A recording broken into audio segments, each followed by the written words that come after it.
back to Greenlands, and we have a huge amount of milk again. I think about 80,000 litres, may have even been 100 plus thousand litres. So starting off selling that is going to bring us in a bunch of cash, which we need because we have this stupidly huge loan to pay off still. So the odd £1,000 for the first load. Actually it was 80,000 litres of milk, so you know, silly amounts of money at this point. So you know, we have, so I'm just checking the sales, see if there's anything interesting in there. I'm still kind of thinking about replacing the truck that we have on here. The one we've got has done a perfectly good job for, you know, the time that we've been using it. We've used it a fair bit, but we do use trucks quite a lot on here, and we do have the Platinum DLC. So I am kind of tempted by one of the Volvo trucks. I used the F16 Globetrotter in one of my tutorials, and it was a really nice old truck. It's a lot more than what the next is worth. So for now, I'm going to pay 100 grand off the loan, because that seems like a more sensible thing to do.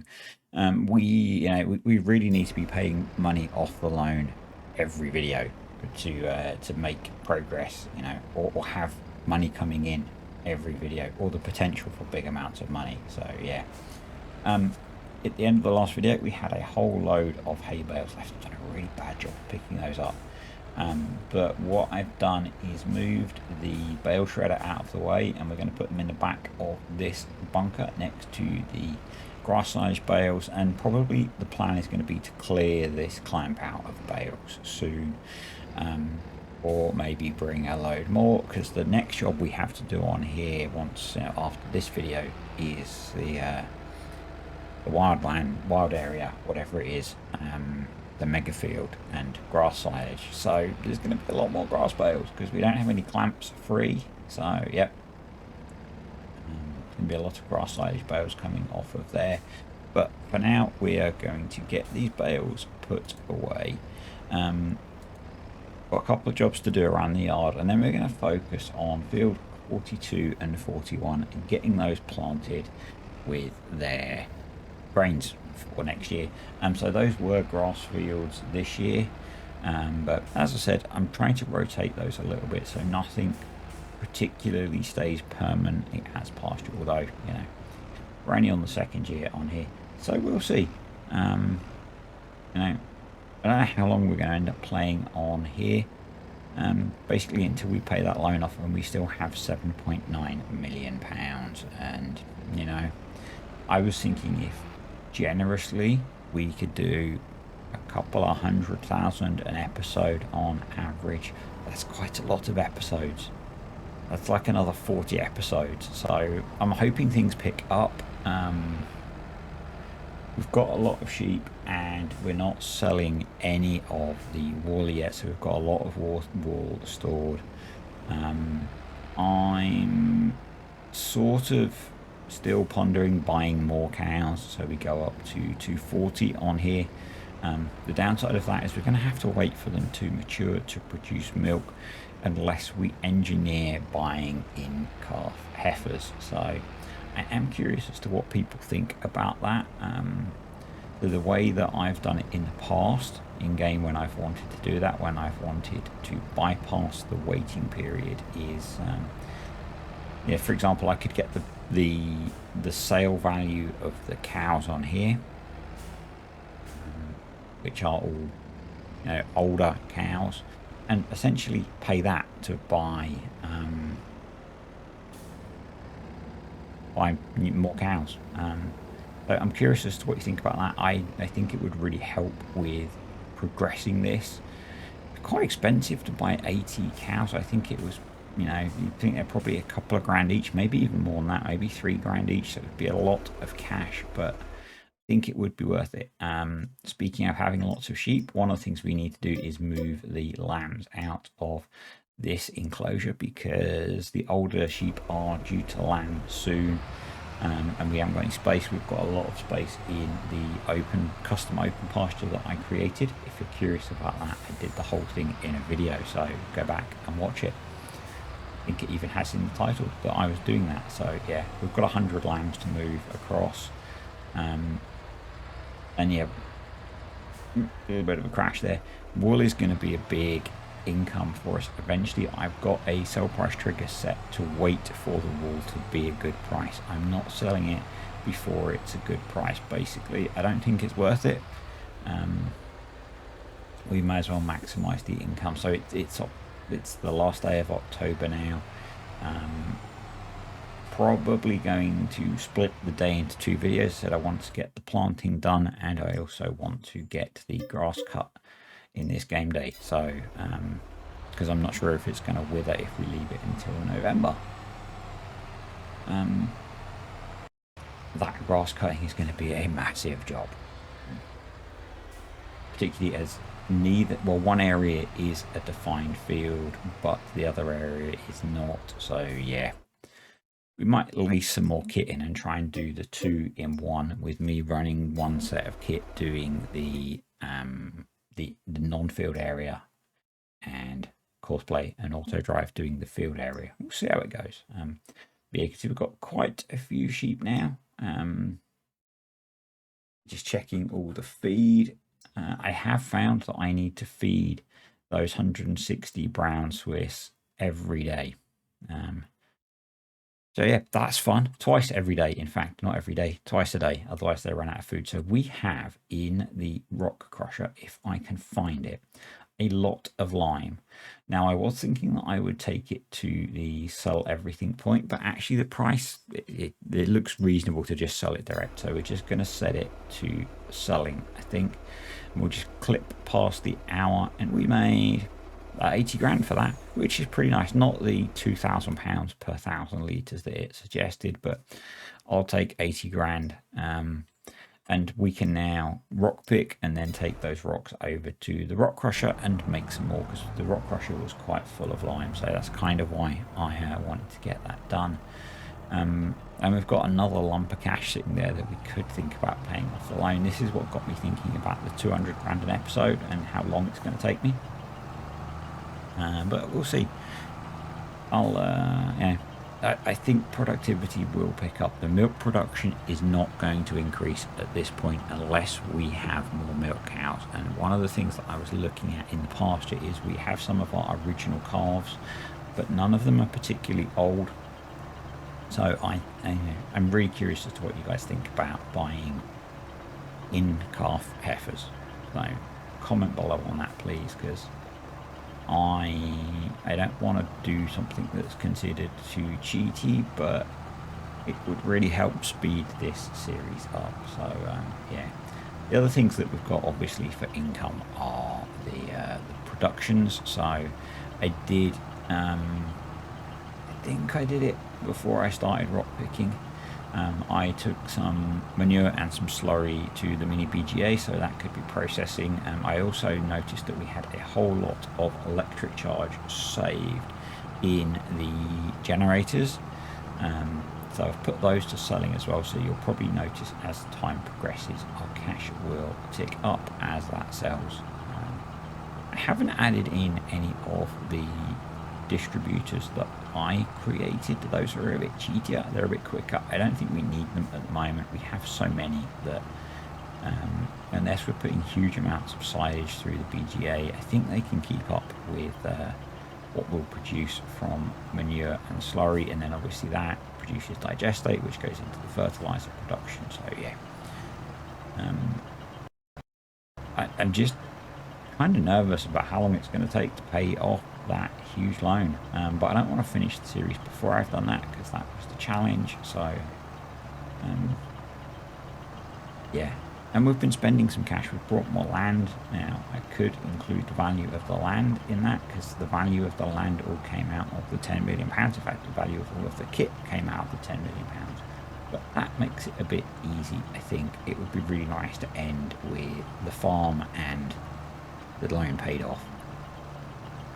So yeah, I really wish at the start I think I set this up before I'd really, particularly with Maze Plus anyway, learn about the value of milk versus the value of producing calves, and for some reason I thought it would be really good to be able to produce calves all the time.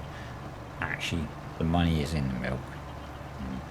You know, again, as well, because I didn't know, we went brown Swiss for something different, and with Maize Plus they produced less than Holsteins. I'd probably stick with brown Swiss, so we would probably get more brown Swiss on here, but yeah. Some mistakes were made, but we can never be perfect, so, you know. Anyway, this is a slightly cheaty rock picker.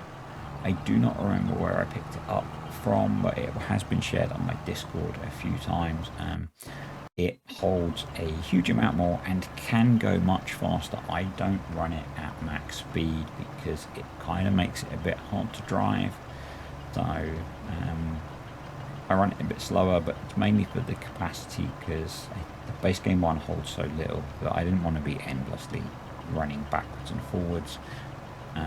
Because we have quite a lot of fields, and early on particularly we had to plough the mega field, and that produced an awful lot of rocks, strangely. In fact, we've had to plough that a few times because we had to plough it to create it, and then we had to plough it. I can't remember actually whether I ploughed it before I planted the grass, because the grass is really a cover crop. The fact that we're getting a side cut off it is a bonus. The intent is that we'll replant that field with maize next year.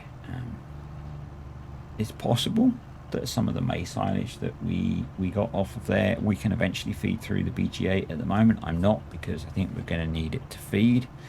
And as I say, I'm putting more than a mixer wagon full of feed into the trough every day. So I made the mistake when I think it was when I was starting this save up that I skipped. No, it might have been the video before. I skipped the night, seeing that they had some food, and in the morning they had basically none. They had sort of single-digit litres left. So what I'm doing now is I'm feeding them in the morning and I'm feeding them at night. Yeah, and it's not quite the level that Cartech's happy to do, where it's like every 2 and a bit in-game hours, but and I'm using a 125,000 litre mixer because I'm not stupid. Sorry, buddy. I didn't want such a large challenge. There we go. That's better, isn't it? It's less insulting. Yeah. So I think at this point we will also say thank, because it's reminded me, because Cartech's a patron and I should be being nicer to him. Maybe nah. I'll say thank you to the patrons and the YouTube channel members. Really appreciate you guys supporting the channel. And also, if you want to support the channel for no cost to you, there is of course my Giants partner code, which is on the screen now, which is Disturbed, and that helps me out. You know, I get a tiny bit back, and in the long term it'll help me work towards getting bronze Giants partner, which will get me early access to things. I used it myself yesterday to pick up a copy of the season pass 2, I guess it is, or second season pass, I'm not sure. Yeah, so I picked that up yesterday. I have yet to install my free bonus vehicle because I already have access to it, because it's been in the game data for ages. But yeah, I guess I get it legitimately now. So anyway, up at the rock crusher, we'll tip the rocks in and get that producing some more lime. We've actually got a reasonable amount stored on the farm, so I'll probably just sell this again as well when once it's processed. It's all cash coming in at the moment. That is important. Someone did ask on Discord why I haven't gone for like a big M on here, and it's because I don't want to spend another £500,000 on a mower. The mowers we have work. I'm just going to repair the Zerion, and this is eye-wateringly expensive. £21,633 to service a tractor. Yeah, I died a little bit inside, but we're going to use this beastie for doing the planting, or seeding. So yeah, and the same question they asked about why I didn't extend the mowers, because those mowers that I use do extend quite a lot. It's because when you're doing the headlands, if you turn with them fully extended, you miss bits, and that's even worse with courseplay. So if you were wondering as well why I didn't extend them, that's why. Just a quick rundown to the store so we can pick up some seed, because we're out, and yep, we need to buy some more seed. So Going to get a couple of pallets. I've got auto load, so it makes it easier. We did have the JCB telly truck down here to manually load things, but life is too short. And that JCB telly truck actually went down to the production area to help with that. I'm just looking through the farm supply pack to see if there is seed in there. There's not. This fertilizer, so it's strange there isn't seed. So we're just going to buy the base game pallets of seed. I think I picked up 8 pallets. The seeder holds a fair bit, and over time we're going to use this no problems. We've got plenty of seeding to do in the future. And auto load makes life so much easier, even when you do crash into the piles of pallets. Yeah, so we'll get this back to the farm, get it loaded up. I remember 7 pallets it seems, and crack on with some seeding. So I'll try and get this the right way around before we start. I think field 42 I planted barley in. We already have one field of barley, but it's not particularly big, or I felt I probably needed more for grain mix. And then field 41 is going to be oats again to go towards grain mix. So the eagle-eyed amongst you might have noticed I didn't. The proceed hut has not appeared. So I had to go through a bit of a faff of removing it and uninstalling it, restarting the game, and then saving, re-downloading and reinstalling. I've had this happen before on here, and I can't remember why or how I fixed it before. I think I might have done the same thing. Yeah. I guess I must have removed the HUD at some point. I don't know, but yeah, and it's a bit annoying because it lost all our stats of what this seeder had done. But it's sorted now, and yeah, we're going for barley. We're going to do automatic fertilizer application because we're going to get through a fair bit of fertilizer, and it would be nice to get this done pretty much in one hit. I may run back over it in the spring to get that perfect precision farming fertilization. We'll see. I might not bother because the gain in yield is pitifully small, and I don't think we have a scanner, so yeah, it may not be worth the cost for the return, given that it's going for feed essentially. One of the other things I've just thought of that we could do to increase the profitability of the farm is we could sell our grain and buy feed grain from the farm supply pack. I do that so often though that I really don't want to. So I think we'll keep on with growing our own food on here for most things that we can. Most stuff I'm growing, so, or we grew last year and we've got stored. We are going to be attempting to put in tram lines. One slightly annoying thing, and I'm not sure what caused it. I planted both these fields without saving the game. I finished the recording. I then had some time, so I thought I would start to prep the kit for doing the grass silage next time, and the game crashed. And well, the game kind of got very unresponsive, and I managed, I thought, to save it, but it didn't. So I got to do this twice. So if when you see this field again and it's growing a bit, the tram lines look different, it's because they might be, because I had to seed it twice. Yeah, not sure what happened. I didn't try to recreate it. I have reseeded both of these fields now, and I've got the game saved. So when I go back to trying to set stuff up, I'll be able to have a look and see if it's anything obvious, and I'll tell you in the next video on here, I guess.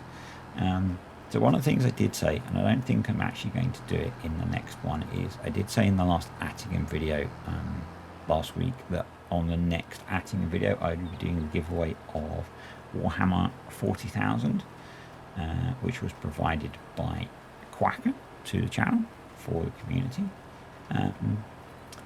And the problem is that I didn't think, and I've recorded all of that video, and I want to do, I think I need to do that bit as kind of an add-on. So it may be on Thursday in the Maypole video, I'm not sure, but yeah, keep watching, because the theory with that giveaway is it's for the people that watch the videos and watch most of the videos. So it'll be later on in one of the Let's Play videos. So if you're a regular to the channel and you watch the videos, you won't miss it, and that's the point. It's to give back to the regulars and the community. So I have still planned to do the 5,000 sub giveaway, but I think that's quite a way off with how things are going fairly slowly with subscribers. So I might do some, depending on how it goes, I might do some small giveaways to give back to the community, because I appreciate you guys. Appreciate you watching, so I might pick up some of the DLCs from Season 1 and do some giveaways of those. They'll probably, I don't know how I'm going to do it yet. It's all kind of new to me, this kind of thing, but yeah. Here's a question for you, and I might be wrong. I assume most of you are PC players, and maybe not so much on the Let's Plays, but obviously all the tutorials that I do, or most of the tutorials that I do, are aimed at PC-specific mods or editing mods and that kind of thing. So yeah, I kind of assume most of you are PC players. So yeah, let me know. I think I might have done a poll on it actually before, so I could just go back and look at that. But I have another theory that I would like to test. I'm not sure how to test it without biasing the results. Something that I chatted to Kartik about.